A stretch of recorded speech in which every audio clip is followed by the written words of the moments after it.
r/ask Reddit. What are some hard pills to swallow in life? Your physical appearance affects the way people treat you a lot. This is a big one. It's been hypothesized that just being better looking can give you a step ahead over other candidates when trying to get a job. People just naturally assume that if you're good looking, you're a better person. Oftentimes, who you know is as important or even more important than what you know. As a sheltered kid who was taught to solely focus on academics, this was a very rude awakening. For people reading this who don't think they have a good network, please don't take a defeatist attitude. This is something you can fix at any time. Join those stupid professional groups that you think are silly. Go to conferences, maybe even give a talk at one. Volunteer for things at work that make you interact with people across the team or even other companies that you wouldn't otherwise. If someone you know is doing something awesome, reach out to them. See if you can find a mentor at work or outside of work. The list goes on and on. There is this weird paradox called the friendship paradox. Basically, your friends, on average, have more friends than you do. The intuitive reason for this is that people with lots of friends are more likely to be your friend. Professionally, this means even putting yourself out there a little bit will usually result in you connecting with people who are more connected than you. Best decision I ever made for my career was making the very deliberate steps to get to know more people in my profession. Your closest friends will move away or you'll drift apart. Despite your best efforts to stay in touch, they may disappoint you by not responding. And then you become cynical when they finally do respond. It takes 30 ducking seconds to reply to a text and you wait until 3 months later and don't even reply back again for a few weeks after that. Yep, I have the 3 text rule. I can understand forgetting to respond, I have done it. So 3 text rule goes. I will send a text, wait, then send another text either later that day or the next day. If no response, then I will send a text about 5-7 days later. If no response, I am done.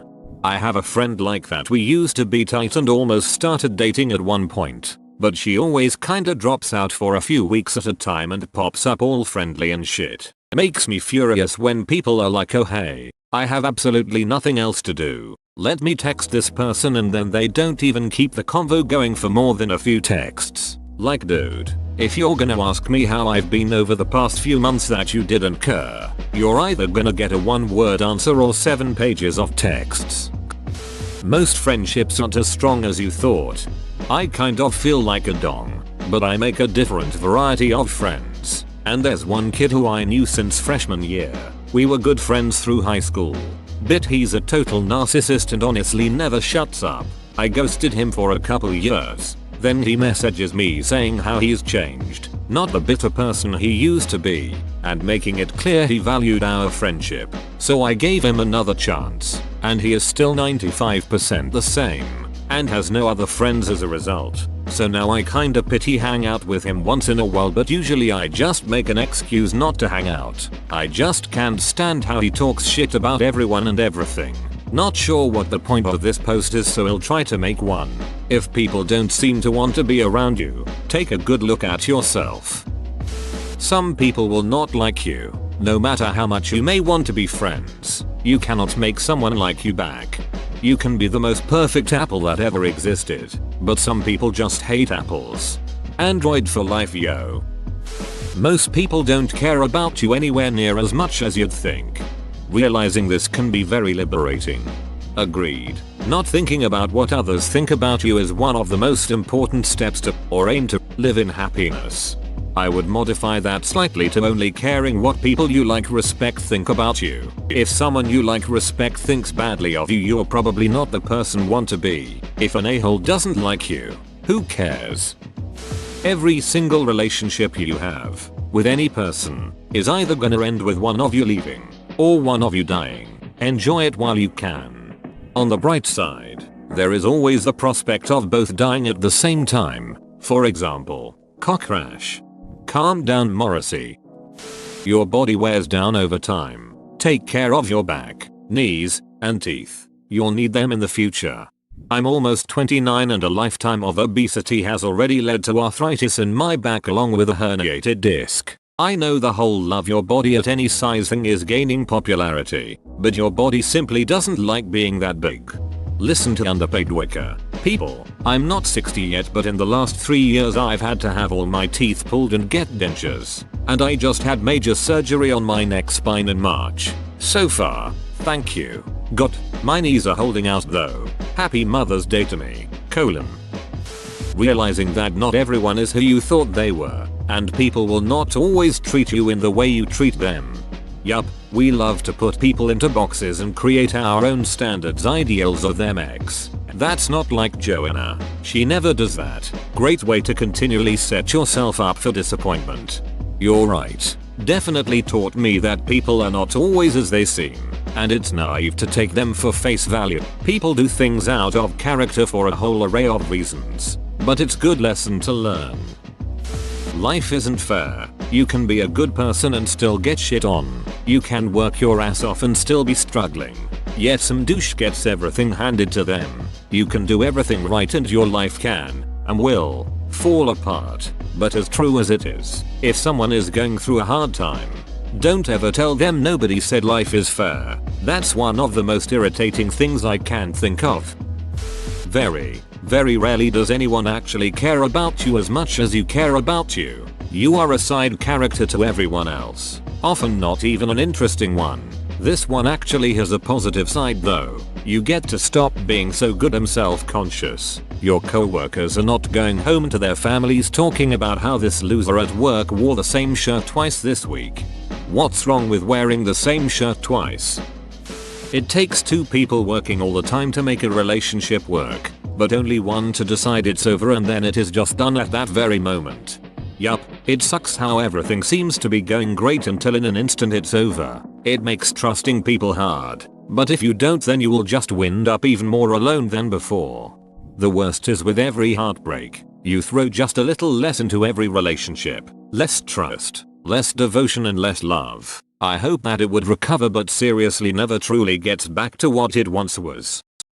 If someone can find a way to pay you less than you're worth, they will. And there will be times when you have to accept that because you need the money, and sometimes those times will be years and years. Most companies will try to perpetually duck you. You owe companies nothing, especially if you aren't treated with respect, whether that be pay, benefits, or daily interactions. Be a goddamn mercenary, but don't burn bridges. Unless you are an actual mercenary and need to burn a bridge, and are being paid to burn a bridge. Eventually, someone will betray your trust. Not if you don't trust anyone. The Ole Hermit solution.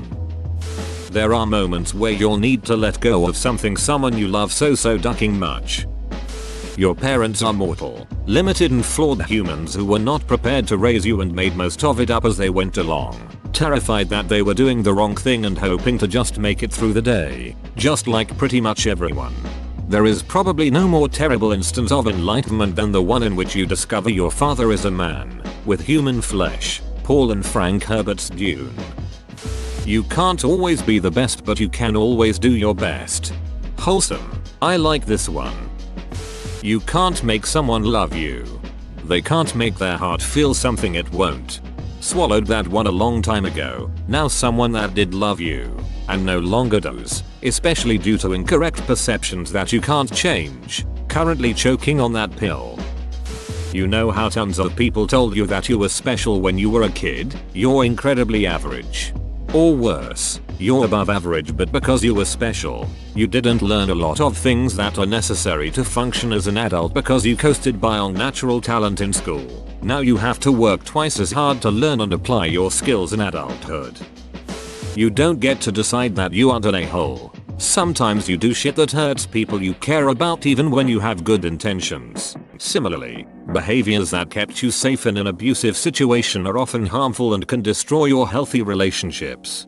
Being on the other end of a relationship with someone who was abused destroyed me, even though their actions were clearly born of having to deal with physical and mental abuse. I can only describe it as an abusive relationship. They never changed, and they never understood how their actions affected me. They would even say that they never meant to hurt me, or that they had good intentions. Intentions don't matter. Here's a bonus lesson. If you ever feel yourself pining for what a relationship once was, or what it could be, get out. It's likely never going to be the same. and there's no guarantee it will ever get better.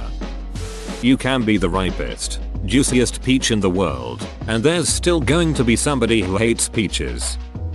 You are judged immediately on your gender, appearance, dress, voice, height, fitness, race, socioeconomic status. Some of those things you can control to your benefit, mostly you cannot, and there is nothing you can do about it.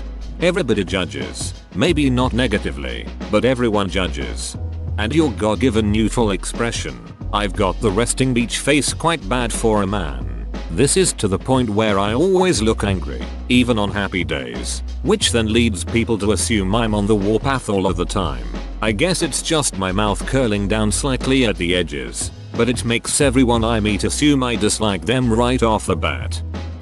Shit just happens, no matter how prepared you are. Unexpected breakups, unexpected death, unexpected injuries, unexpected job changes. In life, you can only control what you can. Everything else will happen however it will happen. A younger person at my office was saying I wouldn't be able to handle that about a parent getting sick. Thing is, none of us could until we had to. So many times in life you're confronted with situations that seemed impossible to deal with before they happened, but the only option is to get through it. That if you are old and poor and homeless, people will walk right past you as you die in the street. Gave one of the exiles a $20 for lunch since it was around -10 outside. He got super excited and asked if it was okay to give me a hug. It must really sucks to be forgotten. One of the most common things people who are homeless will tell you sucks the most about being homeless is that they feel pretty much invisible because no one will acknowledge them. Thanks to people not wanting to make eye contact with them and feeling obligated to give them money and other cliches. That the best part of your life might very well be already over, whether that means adventure, free time, health, fitness, sex, lack of stress, whatever. I'm 33 with 3 kids, and don't get me wrong, I plan on still having a hell of a great life, but when I look back at 22, yeah, there's no getting that lifestyle back. The subjectivity. Lou Bloom in Nightcrawler is the perfect example. He read all those self-help books and knows his armchair psychology, yet he's a little off and comes across as creepy. So you can do all the right stuff like calling people by their first name, yet the tactic can give you a used car salesman, or if you're missing that magical it factor. Same with the asking questions technique. It can sound like an interrogation or eye contact. Where's the line between attention and staring problem? That movie was amazing. First time I watched it I didn't really analyze it. The second time I did, oh, damn, it was deep. Parents don't automatically love and protect. Sometimes you just aren't born with the brains for some careers. Oversaturation of Star Wars movies will make them feel less special.